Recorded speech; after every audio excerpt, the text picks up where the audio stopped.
जब द्रौपदी ने डाल दी,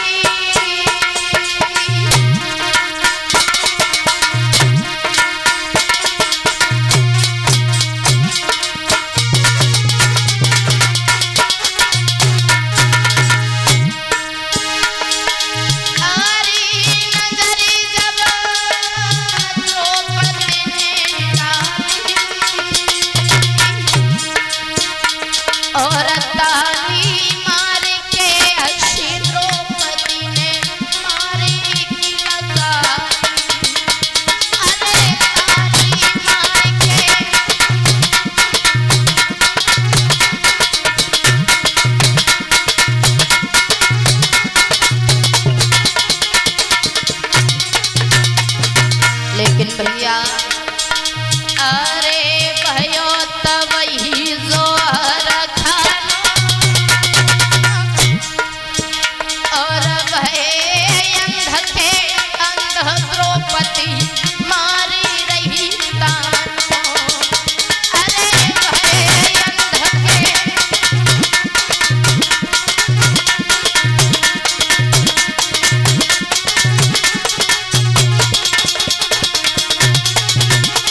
लेकिन दादा अरे लिखी सो को है मिटवैया, अरे लिखी सो को है मिटवैया, तेरी कर्म लिखी नहीं मिटे करो चाहे लाखों छतैया। अरे कर्म लिखी नहीं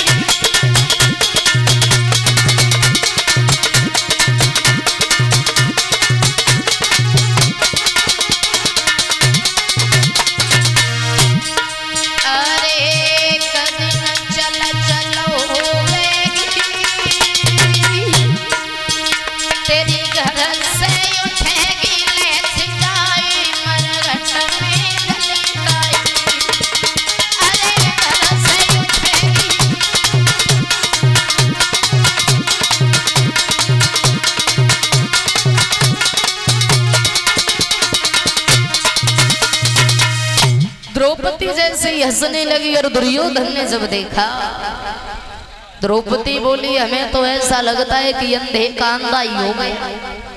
और जैसे ही कहा तो आज दुर्योधन उठ करके खड़ा हो गया और एक बात कही है, सुनो द्रौपदी, अगर हम गलती से गिर भी गए थे तो तुम्हें हमारी मजाक नहीं बनानी चाहिए थी। क्यों? क्योंकि रिश्ते में मैं तुम्हारा जेठ लगता हूँ।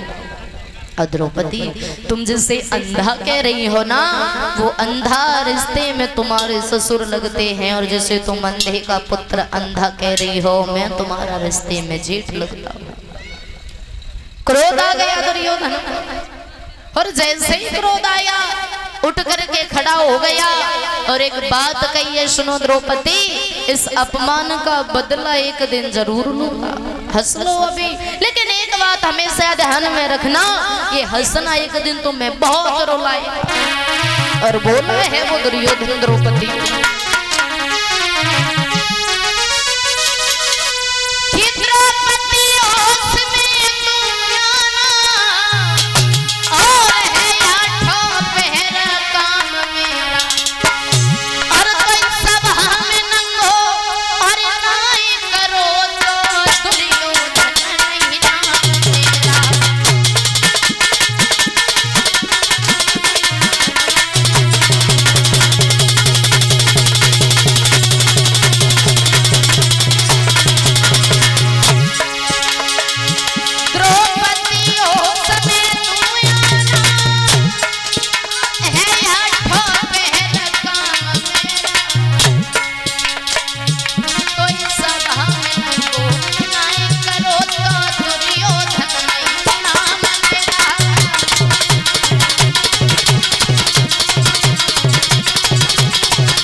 अभी हंसो, क्योंकि आज मौका है तुम्हें हंसने का, खूब हंसो। लेकिन एक बात का ध्यान रखना, ये हंसना तुम्हें एक दिन बहुत रुलाएगा। और जैसे ही कहा तो आज दुर्योधन वहां से उठा, उठ करके चला गया, जा करके बैठ गया। और दुख होता है भैया अगर कोई अपमान कर दे तो है। उदास बैठा हुआ था वो दुर्योधन। दुर्योधन का मामा शकुनी पास में आया, पूछ लिया क्या बात है बेटा भांजे, बड़ा उदास नजर आ रहे हो, किसी ने कुछ कह दिया है क्या? कुछ नहीं बोला, मन में कोई बात है, किसी से लड़ाई हो गई है, किसी ने कोई ऐसी बात कह दी हो जिससे तुम्हें दुख हो रहा है, बताओ क्या बात है, कुछ बोलते क्यों नहीं? दुर्योधन कहने लगा मामा उस पांचाली यानी उस द्रौपदी ने आज हमारा बहुत बड़ा अपमान किया है, और उसने मेरा ही अपमान नहीं किया बल्कि साथ में हमारे पिता का भी अपमान किया है। अगर मैं गलती से गिर गया था तो द्रौपदी को ये शब्द कहने नहीं चाहिए थे कि अंधे का अंधा होता है। लेकिन मामा हम उस द्रौपदी से जब तक अपने अपमान का बदला नहीं लेंगे उसे ये अवगत कराएंगे अंधे के अंधे ही होते या फिर अंधे के कभी आंखों वाले भी हुआ करते हैं। ऐसा करो, कोई उपाय बता दो हमें। तो आज कहने लगा है दुर्योधन मामा शकुनी से, मामा अरे मामा मुझे कल बताए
कहने लगा दुर्योधन मामा कोई उपाय हो तो हमें बताओ। और एक बात और बता दे भैया, अगर जीवन में खुशी चाहो, अगर जीवन में कुशलता चाहो तो हमेशा मामाओं से बच कर के रहना। क्यों? क्योंकि जो मामा होते हैं ना बड़ा खतरनाक होते हैं। हाँ बिल्कुल ना ना, खैर तुम ना हो, हमारे मामा जी हैं तो हम कहें तो थोड़ी देर उदास हो जाते नहीं। ना ना कोई कोई मामा ऐसे होते हैं, तुम तो नहीं हो, खैर हमारे मामा इसीलिए नहीं है। अब आप लोग सोच रहे होंगे मामा कैसे खतरनाक होते हैं। भगवान कृष्ण का नाम तो दुनिया ही जानती। भगवान कृष्ण के मामा कौन थे? कंस। मारने में किसी भी कसर नहीं छोड़ी थी परीक्षित महाराज। और दुर्योधन का मामा शकुन, और एक मामा और था जिसका नाम था माहिल। सब दुनिया नाम जानती है। अगर मामा आपके घर पे आ भी जाएं कभी कभार, आते हैं, सबके घर पे आते हैं, और अगर आ जाएं तो ज्यादा से ज्यादा मेहमानगिरी करना तो सिर्फ 24 घंटे। हाँ, और अगर 24 घंटे कम लग रहे हो तो 2 दिन की कर लेना, और जैसे ही तीसरा दिन हो तो हाथ जोड़ लेना, मामा अब जाओ फिर कभी आना। एक कहावत सुनी है तुमने, या घर बिगाड़े आरो और या बिगाड़े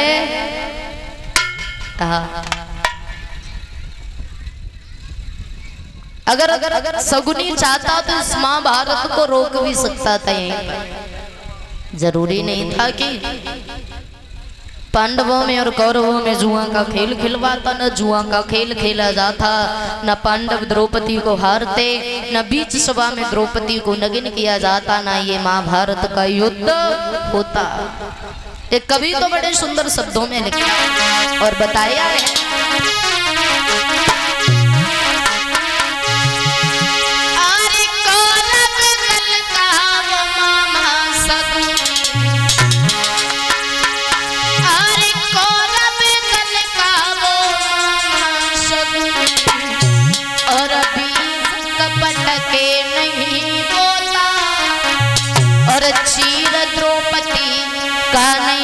खिंचता महाभारत भी नहीं होता।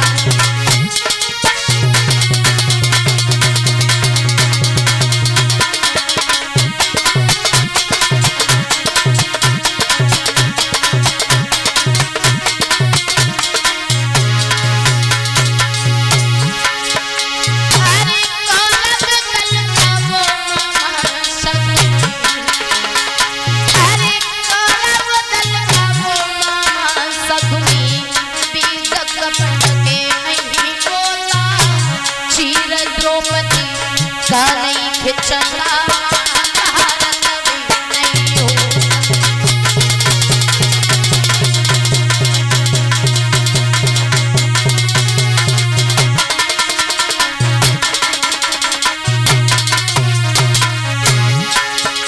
अरे तेरे बरस को पांचों पांडव, अरे तेरे बरस को पांचों पांडव होते नहीं बनवासी।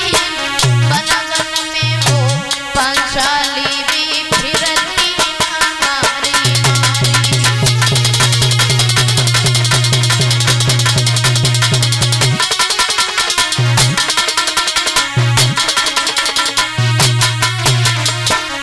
लेकिन भैया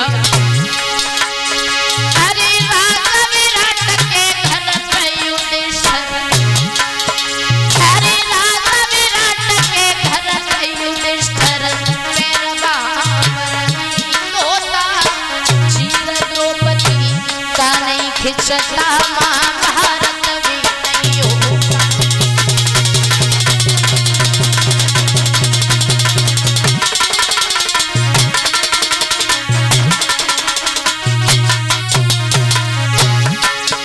अरे कौरव दल का वो मामा शकुनी, अरे कौरव दल का वो मामा शकुनी कपट के नहीं होता। चीर द्रौपदी का नहीं खिंचता महाभारत भी नहीं होता।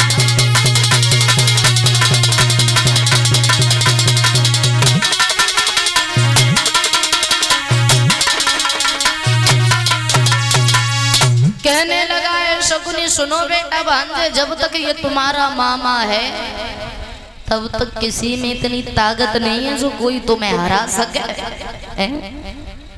कोई तुम्हारा अपमान कर सके। सुनो, हम तुम्हें एक उपाय बता रहे हैं, अगर आप हमारी बात माने तो। दुर्योधन बोला, बिल्कुल बताइए मामा, क्या उपाय है तुम्हारे पास? कहने लगा शकुनी, सुनो बेटा भांजे, उपाय तो हमारे पास में सिर्फ एक ही है, और वो उपाय ये है, तुम पांडवों से जुआ का खेल खेलो। और सुनो, जुआ का खेल जब खेलोगे तो हम रहेंगे तुम्हारी तरफ, और जिसकी तरफ ये मामा है उसकी जीत तो पक्की है। क्यों? बताया जाता है जो शकुनी के पास में जो फांसे थे ना, वो फांसे शकुनी की पिता की हड्डी के बने हुए थे। अगर शकुनी फांसों को डाल करके बाजी पलटना चाहता था तो पलटता था, लेकिन छल और कपट से, ईमानदारी से तो कभी जीत ही नहीं पाया। छल और कपट के साथ में जीत पाता था वो मामा शुक्र। आज पांडवों को बुलवाया, बोले वाले पांडव नहीं समझ पाए, आकर के बैठे, और जब जुआ का खेल शुरू किया गया तो पहले नंबर पर आज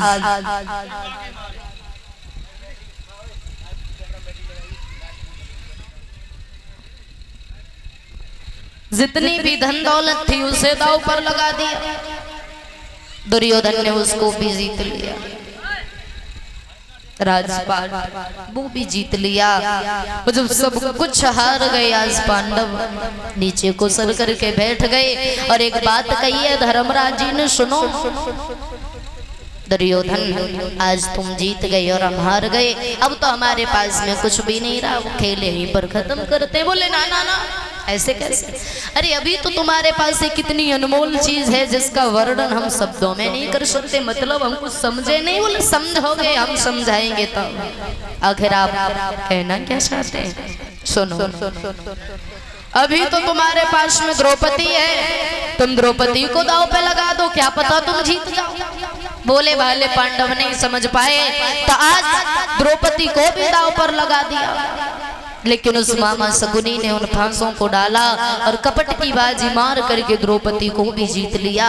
अब तो पांचों पांडवों के पास में कुछ भी नहीं रहा, नीचे को गर्दन करके बैठ गए, आंखों में आंसू हैं। जा करके वो दुर्योधन राज सिंहासन पर बैठ गया और अपने भैया दुशासन को बुलाया और एक बात कही, सुनो दुशासन, चले जाओ महलों में, आज उस पांचाली को खींच करके हमारी सभा में लेकर के आओ और भरी सभा में उससे नगिन करके हमारी जंघा पर ला करके बिठाओ, तब हमारा बदला पूरा होगा। क्यों?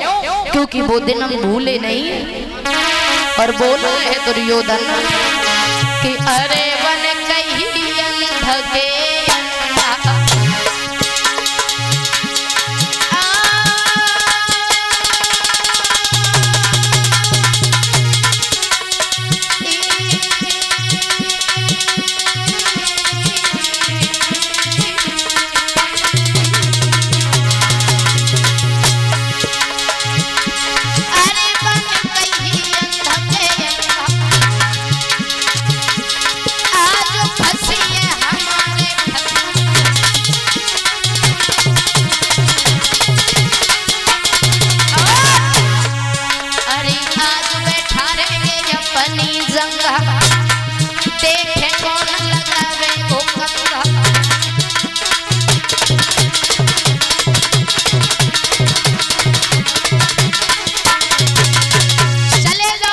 और उस द्रौपदी को खींच करके हमारी सभा में लेकर के आओ, बिल्कुल भी देर ना हो जाए।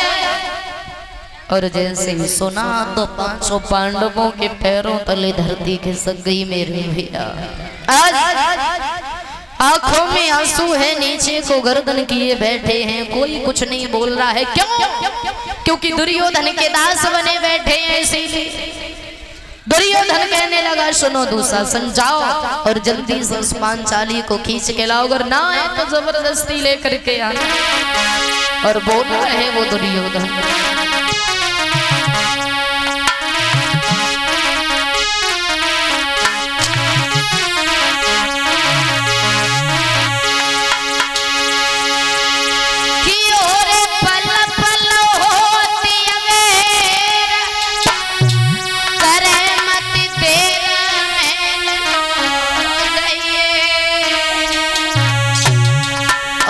पांचाली को खींच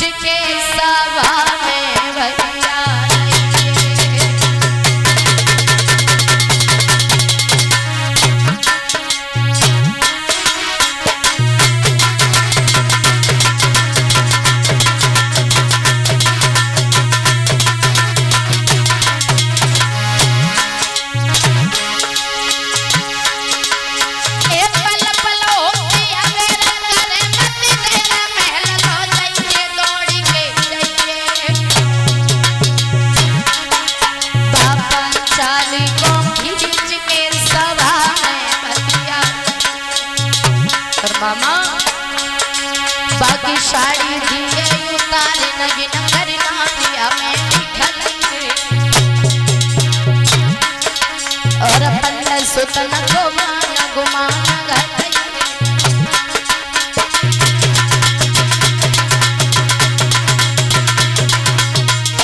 लेकिन भैया होनी की बदरिया छाई गई है, द्रौपदी पे मुसीबत आई है।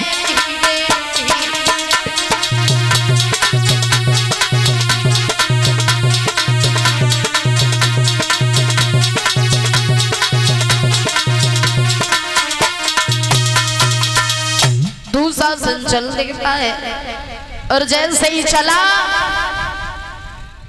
महलों में जब पहुंचा देखा द्रौपदी अपने केशों को सुखा रही थी। दूर से आता हुआ देखा, कहने लगी है, आओ देवर जी, स्वागत है आपका, कैसे आना हुआ, बड़े दिनों में आए हो। कहने लगा, दुशासन सुनो, आज भैया ने तुम्हें सभा में बुलवाया है और हमें ये नहीं पता है कि क्यों बुलवाया है, कोई काम है पता नहीं, बस भैया ने बुलाया है। और अगर भैया ने बुलाया है तो तुम्हें चलना जरूर पड़ेगा। द्रौपदी बोली ऐसी क्या बात है जो हमें चलना पड़ेगा, मतलब कोई बात होगी जभी तो बुलाया होगा, कुछ काम है। बोली हाँ काम है। क्या काम है? दुशासन बोला अगर नहीं मान रही हो तो फिर सुनो, वो दिन याद करो अगर भैया गलती से गिर गए थे तो तुमने भैया से कहा था कि अंधे का अंधा होता है। तो आज उस अंधे के फंदे में फंसी हो, तुम्हें ये अवगत हो जाएगा कि अंधे के अंधे होते हैं या फिर अंधे के कभी आंखों वाले भी हुआ करते हैं। चलो हमारे साथ। ऐसा क्या